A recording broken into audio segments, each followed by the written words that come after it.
नमस्कार, स्वागत है आपका कैपिटल टीवी में। सलमान खुर्शीद की लिखी किताब सनराइज ओवर अयोध्या पर काफी बवाल हुआ। इस किताब में सलमान खुर्शीद ने हिंदुत्व की तुलना आईसिस और बोको हराम जैसे आतंकी संगठन से की थी, लेकिन अब काफी बवाल होने के बाद सलमान खुर्शीद के सुर बदलते हुए नजर आ रहे हैं। इस रिपोर्ट में देखिए। मुझे खेद है कि मैंने इसको अंग्रेजी में लिखा। बेचारे अंग्रेजी में थोड़े से कमजोर लगते हैं और अगर नहीं समझ में आ रहे हैं तो अनुवाद करा लें। कांग्रेस नेता सलमान खुर्शीद अपनी किताब sunrise over Ayodhya nationhood in our times को लेकर चल रहे देशव्यापी विरोध के बाद भी विचलित नहीं है। उन्होंने इस किताब का विरोध कर रही भाजपा और अन्य हिंदूवादी संगठनों पर तंज जरूर कसा कि उन्हें अफसोस है कि उन्होंने यह किताब अंग्रेजी में लिखी।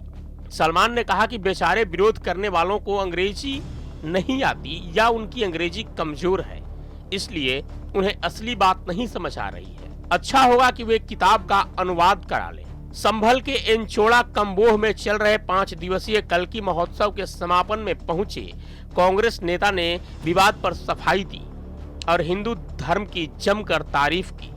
उन्होंने कहा कि अगर मुझे हिंदू धर्म से कष्ट होता तो मैं कल्की महोत्सव में नहीं होता। मैं यहाँ हर साल आता और इसलिए आता हूँ कि मेरी नजर में हिंदू धर्म एक व्यापक और मन को असीम शांति देने वाला, विश्व शांति की बात करने वाला धर्म है। मैं इसमें विश्वास रखता हूँ। मुझे ऐसा लगता है कि हिंदू धर्म के कुछ दुश्मन बीच में घुस गए हैं जो हिंदू धर्म को प्रदूषित कर रहे हैं, हिंदू धर्म का नाम इस्तेमाल कर रहे हैं। ऐसे लोग हिंदू धर्म के शत्रु हैं। उन्हें डर है कहीं इस किताब से उनका सच न सामने आ जाए। वे इसलिए किताब पर प्रतिबंध लगवाना चाहते हैं, लेकिन सच पर कोई प्रतिबंध या ताले नहीं लगा सकता। सच्चाई हमेशा सामने आती है। जो भी धर्म का दुरुपयोग करता है, आप मुझे बता दें, आईएसआई धर्म का दुरुपयोग करता है? बोको हराम धर्म का दुरुपयोग करता है? कौन सा धर्म है जिसका वो दुरुपयोग करते हैं? इस्लाम धर्म है। तो मैंने तो कहा कि वो इस्लाम धर्म का दुरुपयोग करते हैं। आज तक किसी इस्लाम को मानने वाले ने, किसी ने मुझसे ये नहीं कहा कि आप हमारे धर्म पे लांछन क्यों लगा रहे हैं। किसी ने नहीं कहा।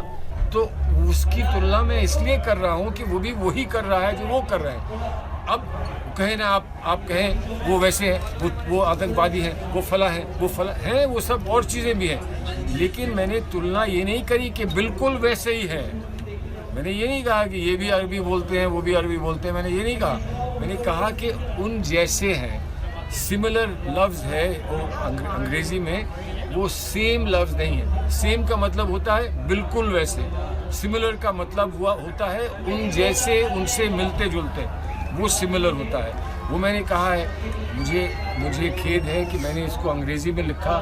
बेचारे अंग्रेजी में थोड़े से कमजोर लगते हैं और अगर नहीं समझ में आ रहे हैं तो अनुवाद करा लें। किताब के विवादित हिस्से पर सलमान ने कहा कि मैंने लिखा है कि आईएस और बोको हराम इस्लाम धर्म का दुरुपयोग करते हैं, लेकिन मुझसे किसी इस्लाम धर्म के मानने वाले ने आपत्ति नहीं जताई। मैंने लिखा है कि उन जैसा धर्म का दुरुपयोग करने वाला यदि किसी और धर्म में भी है तो वह भी वही कर रहा है जो आईएस और बोको हराम करते हैं। मैंने अपनी बात समानता पर कही है, न कि दोनों की तुलना की है। लेकिन अफसोस है कि अंग्रेजी में होने के कारण कुछ लोगों को यह पुस्तक समझ नहीं आई। अगर ऐसा है तो उन्हें इसका अनुवाद करा लेना चाहिए। धर्म के दुश्मनों को जनता की अदालत के सामने लाऊंगा। सलमान खुर्शीद ने कहा कि अगर मुझे कोई दिखता है कि वह धर्म का दुश्मन है तो मुझे यह जनता के सामने रखना होगा। अदालत तो सभी लोगों की है ना। देश भर में जितने लोग हैं उनकी अदालत में ये बात रखी जाएगी, वह तय करेंगे। मेरा काम तो केवल अपेक्षा करना है, प्रार्थना करना मेरा काम है, वह मैं कर रहा हूँ। जो मेरी किताब पर और मेरी प्रार्थना पर रोक लगाना चाहते हैं, या उनसे पूछिए कि वह मेरी प्रार्थना पर रोक लगाना क्यों चाहते हैं। मुझे खेद है कि मैंने इसको अंग्रेजी में लिखा। बेचारे अंग्रेजी में थोड़े से कमजोर लगते हैं और अगर नहीं समझ में आ रहे हैं तो अनुवाद करा लें। सवाल यह है कि सलमान खुर्शीद साहब अगर आईसिस और बोको हराम इस्लाम को बदनाम कर रहे हैं तो इसी की चर्चा करते तो अच्छा होता, लेकिन इसमें हिंदुत्व की बात आपने की लेकिन इस्लाम की बात नहीं की। अब जब चारों तरफ बवाल मचा तो आप बात को घुमा रहे हैं। इस खबर में फिलहाल इतना ही। बने रहिए कैपिटल टीवी के साथ। जय हिंद।